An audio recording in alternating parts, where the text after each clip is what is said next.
یا مہدی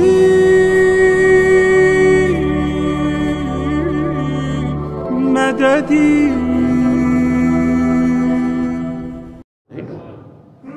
دوسری چیز کہ پروردگار نے ارشاد فرمایا کہ اگر تم موسیٰ رفعت چاہتے ہو، بلندی چاہتے ہو، درجے چاہتے ہو، مقام چاہتے ہو، تو میں نے انہیں تواضع میں رکھا ہے، یعنی انکساری میں، یعنی جھکنے میں رکھا ہے، اور لوگ تکبر میں ڈھونڈتے ہیں. لوگ کہتے ہیں نا کہ میرا مقام ہو، میری بڑی بات ہو، میرا آج کل دنیا ایسی ہے، کوئی ڈیزگنیشن ہو، کوئی بڑی پوسٹ ہو، اس کے بعد انسان کے ایٹیٹیوڈ میں تبدیلی آ جاتی ہے، بیہیویئر چینج ہو جاتا ہے. کہ اگر کوئی پوسٹ مل جائے، کوئی مقام مل جائے، تو آدمی کہتا ہے جب تک میں تکبر، یعنی میں غرور خدا نہ خواستہ کر رہا ہوں، تو ذرا لوگ جو ہے وہ مجھے سمجھیں گے کہ بڑا آدمی ہے. مگر خدا نے بڑے بڑے متکبروں کو زمین میں ملا دیا. فرعون کو، اللہ صلی علی محمد،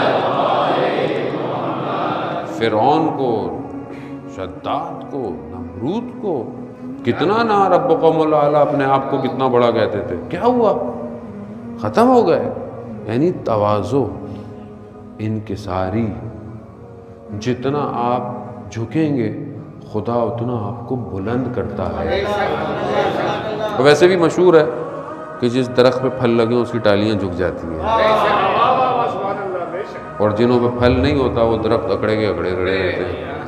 تو بات یہ ہے کہ اگر کچھ ہے تو تواضع کرو، انکساری. اس گھر کو دیکھیں آپ، مگر ان کو کسی چیز کی ضرورت تھی؟ مگر روایت بیان کرتی ہے کہ سائل آیا تو امام حسین علیہ السلام